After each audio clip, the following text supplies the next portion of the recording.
మీ media ఛానల్స్లో చాలా చోట నేను పాల్గొన్నప్పుడు నాకు చాలా మంచి సబ్జెక్ట్ని ఇచ్చారు మీరు.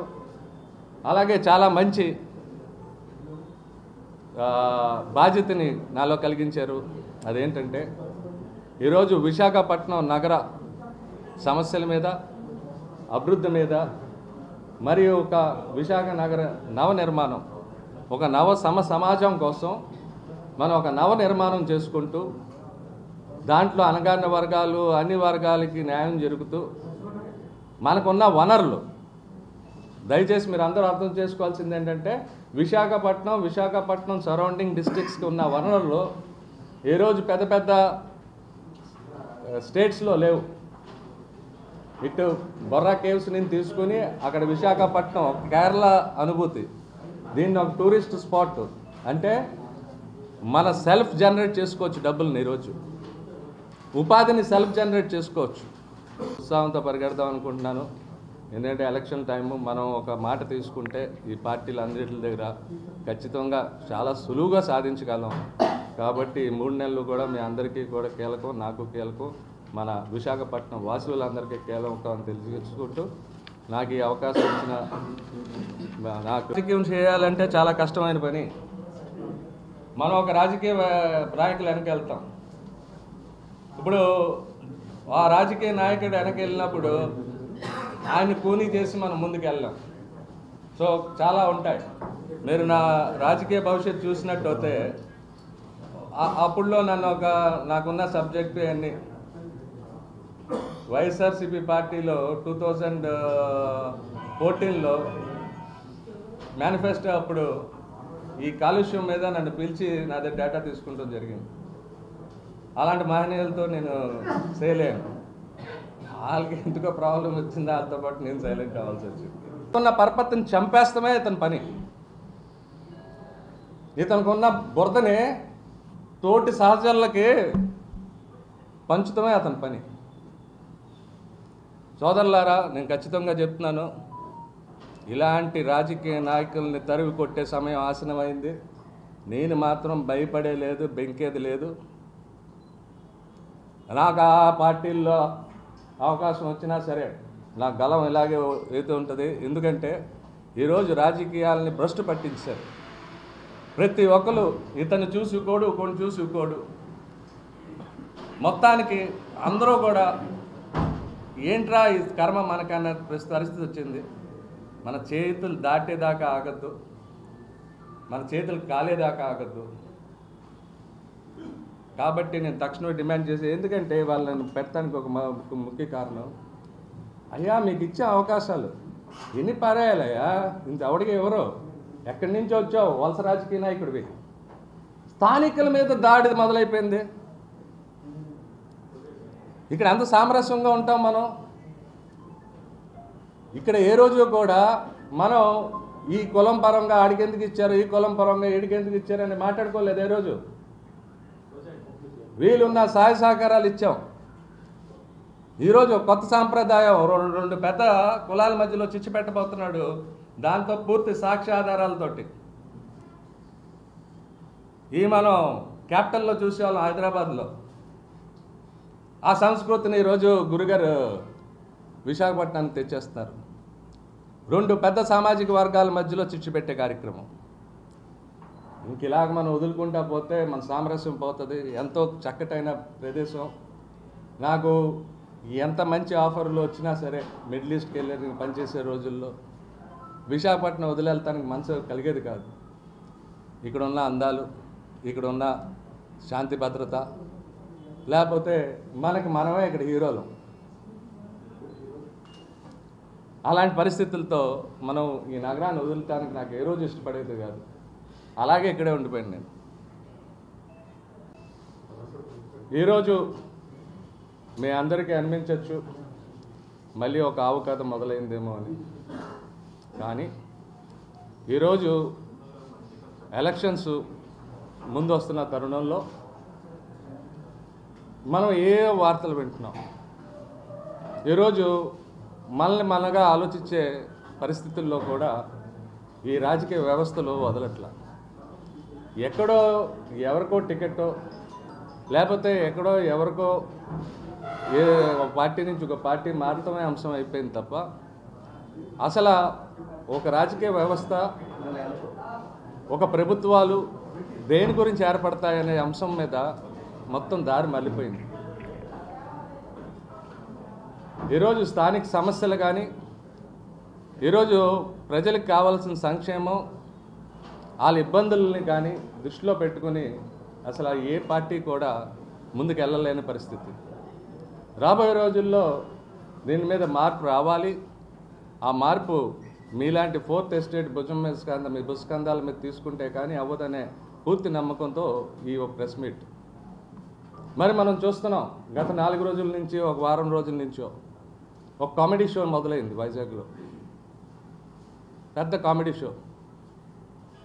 అసలు మిగతా కొన్ని ఈ కామెడీ షోస్ ఉన్నాయి మనకి బాగా పాపులర్ కామెడీ షోస్, అవి కూడా సరిపోట్లా. ఒక వ్యక్తి అంట విశాఖపట్నం దొంగ తల్లి ప్రేమ నటించి రాజీనామా చేసి, ఎందుకు రాజీనామా చేశాడు అనేది ప్రతి ఒక్క వాసుడికి తెలుసు, మొత్తం ఆంధ్ర రాష్ట్రానికి తెలుసు, మొత్తం ఆంధ్ర రాష్ట్రానికి తెలుసు. అధికారంలో లేకపోతే ఆ మనిషి ఉండలేడు.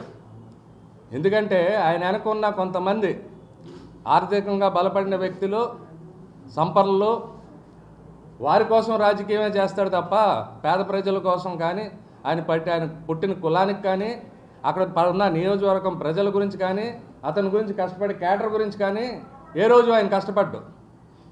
ఒక లాబీ మాస్టర్. నేను అన్ని రాజకీయ పార్టీలని వాళ్ళు కోరిపోతున్నాను. నిజంగా మీ మీద ఆయన మీద మీకు జాలి దయ ఉంటే అతనికి ఒక పొలిటికల్ బ్రోకర్ పోస్ట్ ఏమైనా అధికారపూర్వకంగా ఇచ్చేయండి బాబు, మమ్మల్ని వైజాగ్ నుంచి మా వైజాగ్కి విముక్తి చేయండి బాబు అని కోరుకుంటున్నాను. అతనేమో అధికారంగా ఒక మంత్రివర్గంలో ఉండి ఒక మంత్రిగా ఉన్న రోజున విశాఖపట్నం గన్ల గురించి గంటా శ్రీనివాసరావు గారికి ఏ రోజు గుర్తురాలా? గంటా శ్రీనివాసరావు గారికి విశాఖపట్నంకి స్టీల్ ప్లాంట్కి గన్లు కావాలని ఏ రోజు గుర్తురాలా? దాని గురించి మాట్లాడలా. విశాఖ తల్లికి ఏదో అన్యాయం జరిగిపోతుందంటే రాజీనామా చేసింది ఆ రోజు అధికార పార్టీలోకి వెళ్తాం కోసం. అయ్యా నేను అడుగుతున్నాను, విశాఖపట్నం తల్లి గురించి అంత జాలి ఉంటే విశాఖ నార్త్ తల్లి నీకేంటయ్యా అన్యాయం చేసింది? నేను గెలిపించుకున్న పాపానికి ఎన్నిసార్లు వచ్చావు విశాఖపట్నంలో నార్త్ నియోజకవర్గంలో? అసలు ఎందుకయ్యా నీకు చట్టసభల మీద ఆరాటం? 2019 తర్వాతలో గెలిచిన తర్వాత ఎన్నిసార్లు చట్టసభలకు వెళ్ళావు నువ్వు? విశాఖపట్నం సమస్యల మీద కానీ, విశాఖపట్నం అభివృద్ధి మీద కానీ, విశాఖపట్నం నవ నిర్మాణం కోసం కానీ నువ్వు టేబుల్ చేసిన పేపర్లు ఏమున్నాయి? తీసుకురా. విశాఖపట్నం గురించి నువ్వు చట్టసభల్లో ఏం మాట్లాడావు? వాళ్ళు చట్టసభలకు వెళ్ళాలనే ఉద్దేశం లేనప్పుడు ఇతర ప్రాంతాల్లో కష్టపడి పనిచేస్తున్న వాళ్ళ మీద నీ దాడి ఏంటి? 4.5 సంవత్సరాలేమో ఎవడో పనిచేస్తాడా ఆ నియోజకవర్గంలో? నువ్వు చివరి వెళ్ళి తెలుసావా? నువ్వు సెలబ్రిటీ అయ్యా? దేని గురించి? ఒకవేళ నువ్వు సెలబ్రిటీ అన్నా దేని గురించి సెలబ్రిటీ? నువ్వు యావత్ జాతిని ఎలా సంకనాకించాడు. మా బాధ మేము పడుతూ వచ్చాం. ఏదో మాలాంటి వాళ్ళు మిగిలాము కాబట్టి అక్కడ కాపాడాం. ఇప్పుడు విశాఖపట్నంలో అసలు ఏ ప్రాంతాన్ని నువ్వు అభివృద్ధి చేసావు చెప్పు? ఎడ్యుకేషన్ మినిస్టర్ చేసావు. ఎడ్యుకేషన్ మినిస్టర్ చేసినాక నువ్వు నీ కుటుంబం చేసిన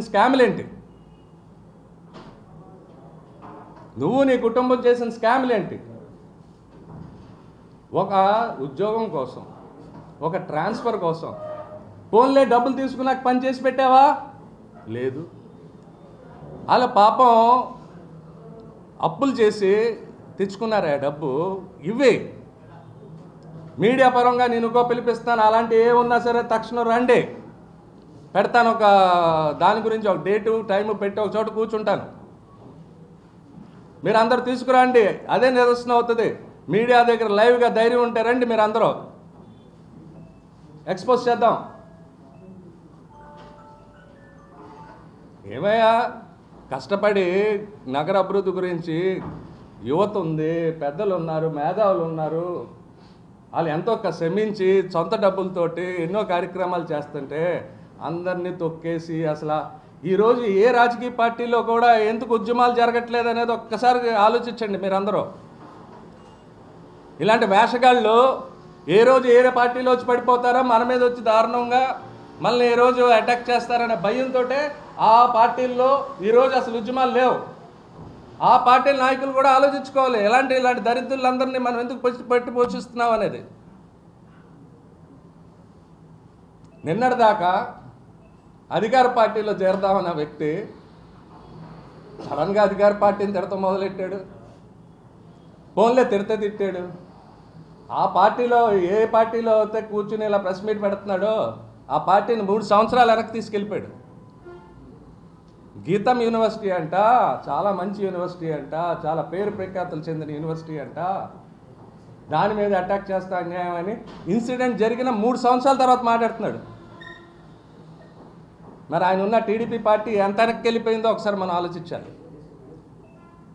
అప్పుడు పక్షపాతం వచ్చిందా నీకు? ఆ రోజు మాట్లాడలేకపోయావా? ఆయన పక్కన ఒకరిని పెట్టుకుని మాట్లాడతారు. అతనికి చాలా ఇబ్బంది వచ్చిన రోజున అసలు నేను నోరే ఎప్పలా. ఆ వ్యక్తులు ఎందుకు కూర్చుంటున్నారో ఎంతో నాకు అర్థం కాదు. నాకు ఏ రోజు లోటుపాటు లేదు. ఏదన్నా కొంచెం దేవుడు ఆ బుర్ర ఇచ్చాడు, ఆ బుర్రతో వ్యాపారం చేసుకోగలను. ఆ డబ్బులు నేను దాచుకోలేదు, రాజకీయాలకు వాడాను, ఇంట్లో పైసా వేస్ట్ చేయలేదు, అలాగని చెప్పి నా దాన్ని కూడా నేను దాచుకోలేదు. అది ఒక సరదా. బతుకుతాం, ప్రతి ఒక్కడు బతుకుతాడు. నువ్వు ఎలా బతికేవు అనేది, ఎంతమంది నీతో తీసుకెళ్తున్నావు అనేదే ముఖ్యం అనేది రాజకీయ నాయకులు తెలుసుకోవాల్సిందిగా కోరుతున్నాను. అందరూ బతుకుతారు, బతుకు ఆ బతుకు కాదు. నీ వల్ల 10 మందికి నువ్వు మేలు చేసి 10 మంది జీవితాలు నిలబెడితే అది బతుకురా బాబు అని చెప్తున్నాను. కాబట్టి అధికార పార్టీ వాళ్ళు కూడా ఈరోజు నిద్ర మెలుగుపోయి ఎవరినైతే మీ పార్టీలో కొంతమంది సభ్యులు ఇలాంటి దరిద్రుల్ని ఎంటర్టైన్ చేసి ఈరోజు మిమ్మల్ని తిట్టిస్తే పరిస్థితి తెచ్చారో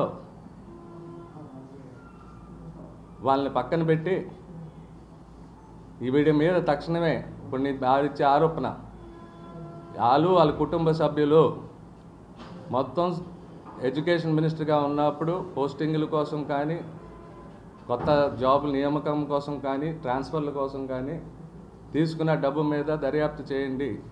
ఆ సైకిల్ స్కామ్ని బయటపెట్టి తక్షణమే ఆయన మీద చర్యలు తీసుకోండి. రెండో డిమాండ్, ఈరోజు ఆయన మీద సిట్ కేసు ఉంది, మీ అందరికీ తెలుసు. ఎందుకు పడుకోబెట్టారు?